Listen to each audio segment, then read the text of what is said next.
Hello everyone. In this video, we'll go over the Vocabulary Workshop Level Blue Unit 8 words. You can follow along at home using your book. Let's get started. Our first word is alternate. Alternate can be used in a few different ways. The first is as a verb. It means to do, use, or happen in successive turns, to take turns. For example, we chose two students to alternate in the lead role for our class play. So when you alternate, two people are taking turns. One goes first and then the other, and then they keep switching. So another example of that is this picture here. There is a brother and a sister, and I could make a sentence like, my brother and I alternate washing the dishes each night.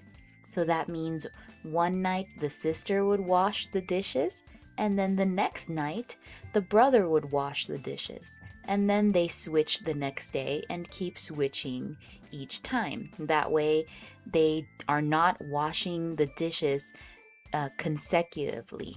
So that means the sister is not always doing it and the brother is not always doing it. They're switching back and forth. Another example might happen when you are in school. I can say, we alternate between reading and writing activities in class. So maybe one time you do a writing activity and then you switch the next time to a reading activity and then keep switching back and forth. And alternate can also be used as a noun, but we do pronounce it a little bit differently. It now becomes an alternate. So instead of alternate, it's alternate. Alternate. And the alternate is a person acting or prepared to act in place of another, or a substitute. For example, juries usually include two or more alternates. And the alternate is someone who takes someone else's place. For example, in sports, if there is a player who's already playing on the field and they are hurt or they are sick, then an alternate player would go in for them so that that other player can rest. So the alternate players are there in case the regular players get sick. That's what the word alternate means. Someone else takes your place whenever you cannot do the thing that you are supposed to do. And we can also use this word as an adjective. It is also pronounced the same way as the noun. We say it as alternate. The definition says, happening or appearing in turns, every other, being a choice between two or more things. For example, the bus driver took an alternate route. And this means that there is another choice, or maybe something that happens every other time. So just like in this picture here, there might be a road that is closed for some reason, and a driver might need to look for an alternate or a different route. I can also say, the zebra's coat has alternate black and white stripes. So one time is white, one time is black, one time is white, and so on like that. So just remember, when we're talking about the verb or the action, we would pronounce this word with the ate at the end, alternate. And when we're talking about the noun or the adjective, we would pronounce it more of an IT sound at the end, alternate, alternate. The next word is demolish. Demolish is a verb and it means to tear down or destroy. For example, a wrecking crew arrived to demolish the old building. So when you demolish something, you're completely tearing it down or destroying it. Just like in this picture here, there is a wrecking ball that is demolishing this building.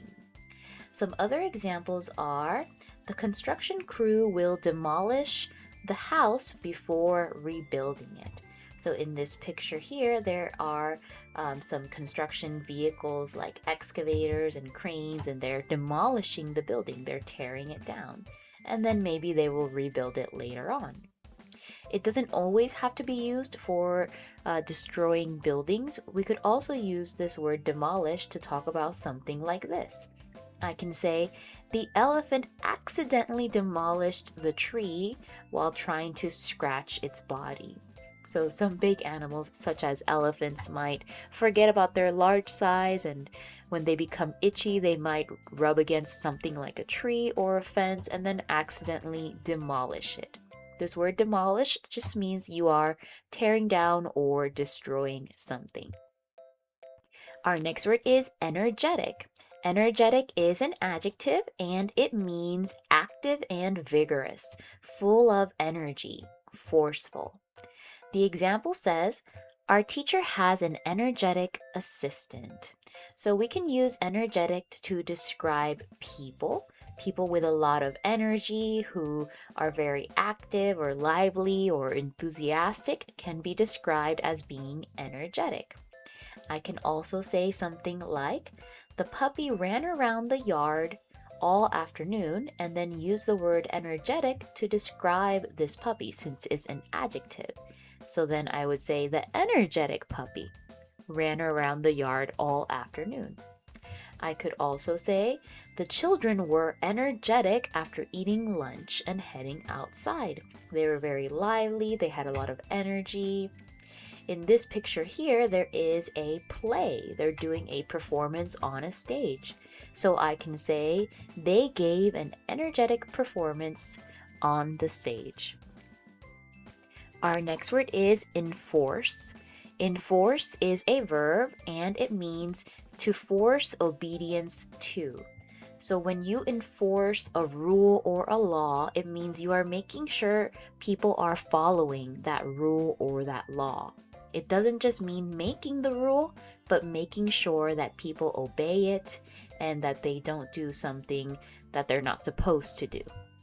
The example says, it is the duty of the police to protect citizens and enforce the laws.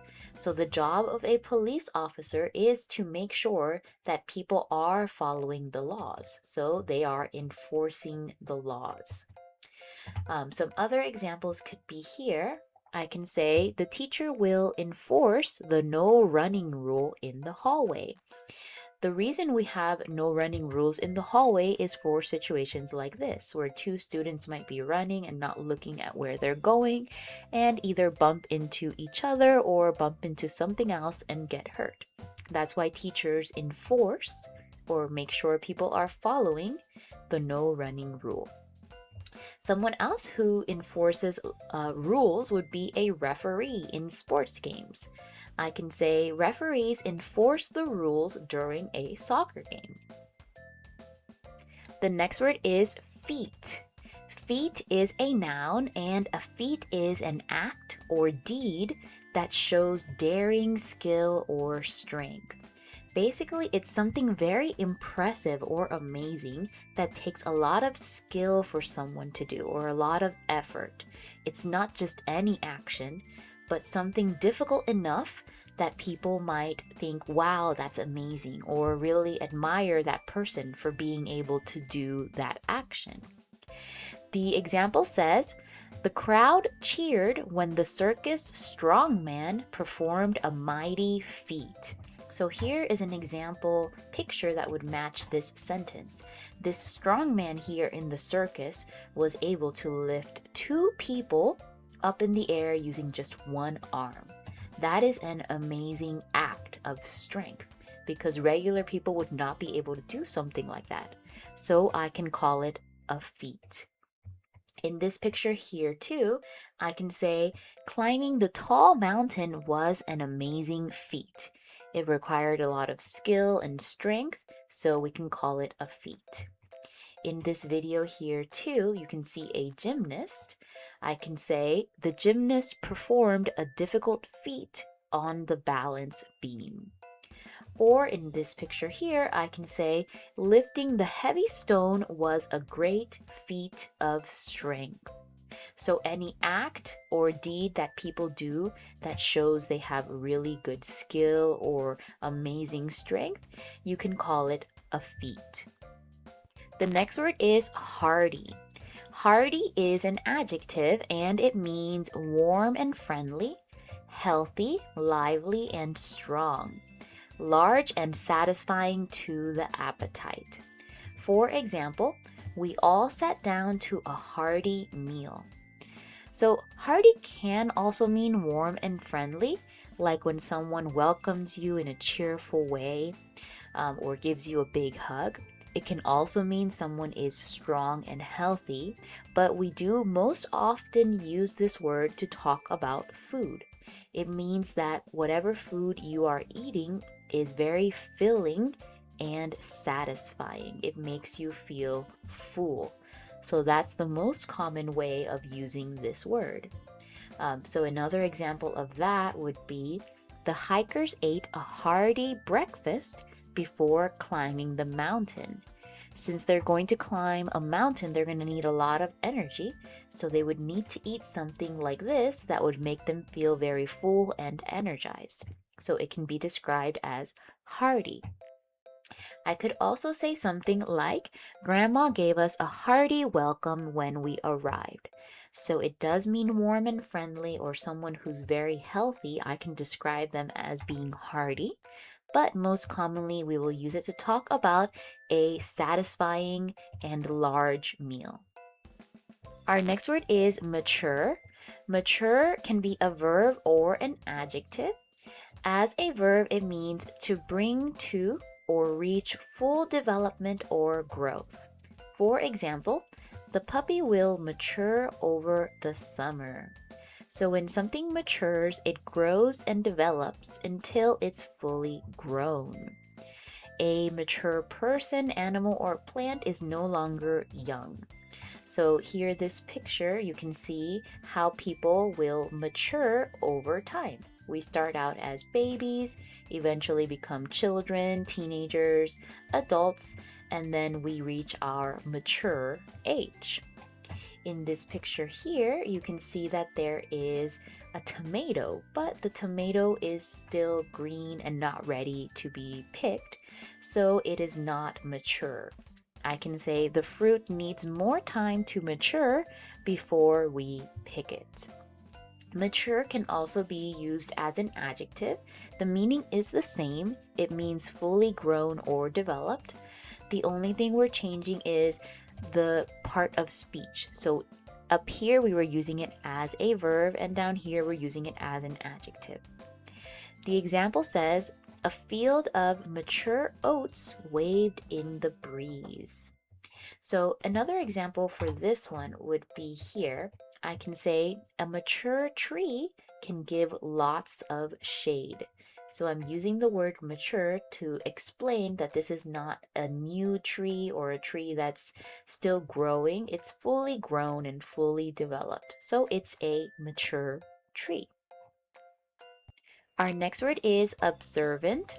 And observant means that someone is watchful, quick to notice, careful, and diligent. For example, an observant guard spotted the vandals. So when someone is being observant, they notice things very carefully. They pay attention to the small details that other people might miss. For example, I can say, an observant student noticed a mistake on the board.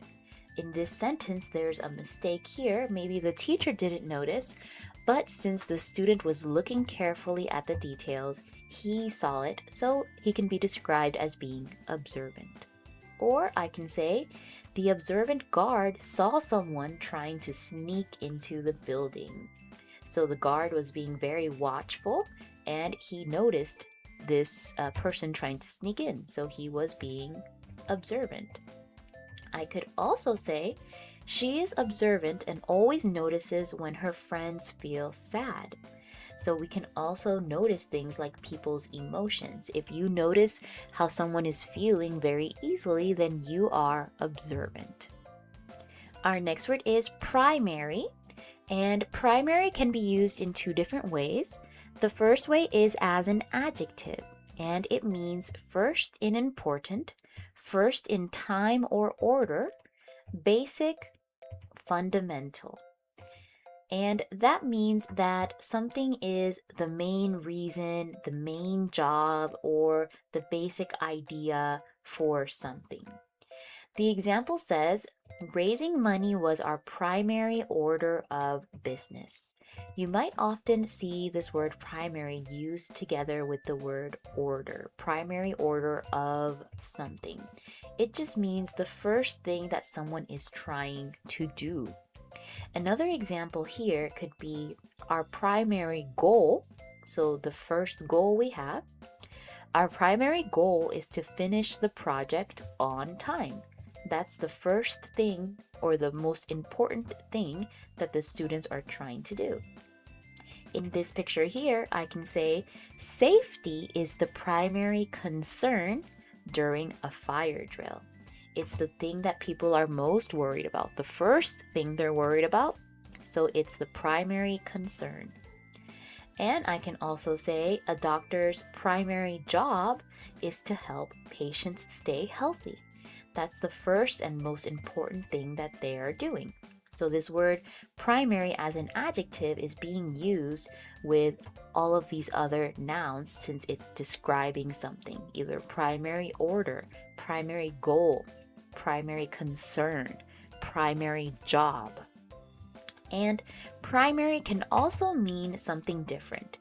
It can also be an early election that narrows the choice of candidates who will run in a final election.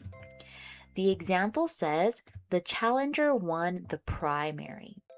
So now primary is an early election. It happens before the big election.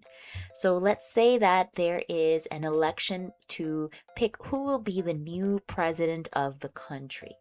And there might be many candidates or many people who want to win. And some of these candidates might belong to the same party or have the same ideas. So there might be a first election that happens.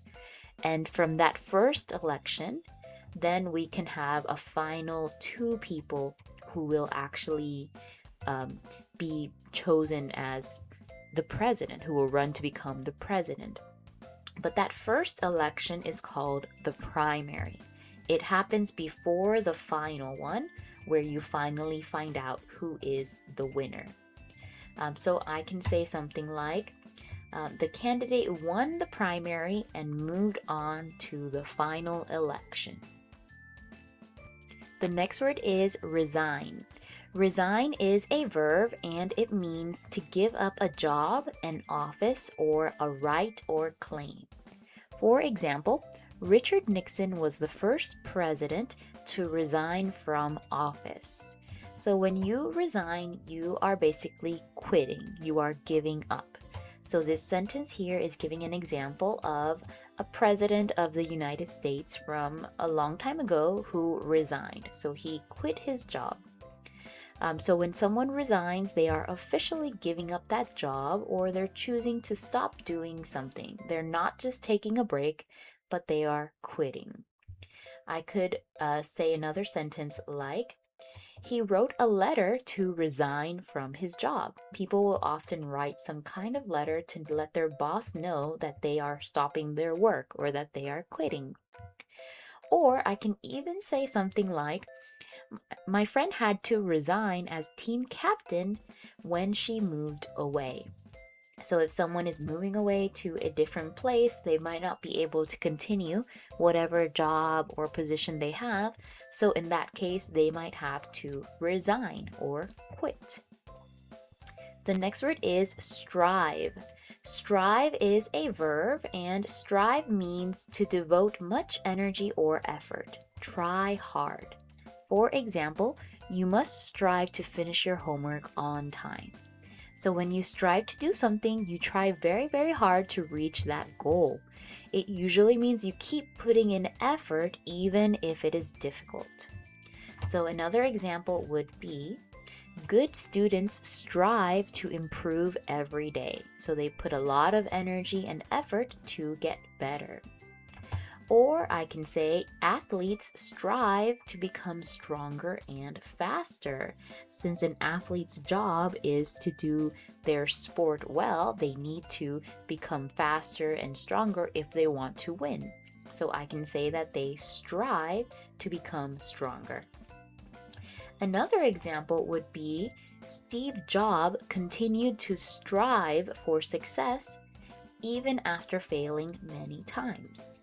So he didn't just invent the iPhone right away from day one. He failed many times, but he strived to succeed. He really wanted to do well.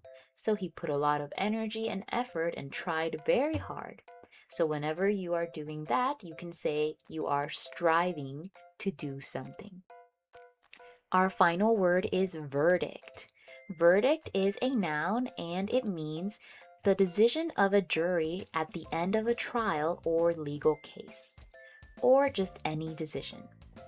So a verdict is a decision, is what people decide, and it's especially used when we're talking about something that happens in a court, but not always. It can also mean a final decision or opinion about something. The example says, the jury brought in a guilty verdict. So when you have a verdict, you are deciding something. In the court, you're deciding whether someone is guilty or not guilty. So like in this picture here, there is the person wearing orange is maybe the one who is being accused of something. We think that he or she did something bad. So then they go to a court like this one here, and they will say whether they are innocent or guilty. The police will also show what evidence they have to show that they are guilty. Then all of that information is listened by a jury, and the jury will decide whether the person is guilty or not guilty. That is called a verdict. So I can say the judge read the jury's verdict aloud, or the jury decided on a not guilty verdict after listening to all the evidence. In other situations, I could also make sentences like, after tasting all the cakes, the judges gave their verdict. So they gave their decision on which cake would be the winner in the cake competition. Or here, the final verdict was that the player had followed the rules. So maybe this player was saying that the other player did something bad, but after the referees looked at what happened, they came with a verdict or a decision that no rules were broken. And that's all for this video. We went over the vocabulary workshop, Level Blue Unit 8 words. Thank you so much for listening, and I'll see you next time. Bye!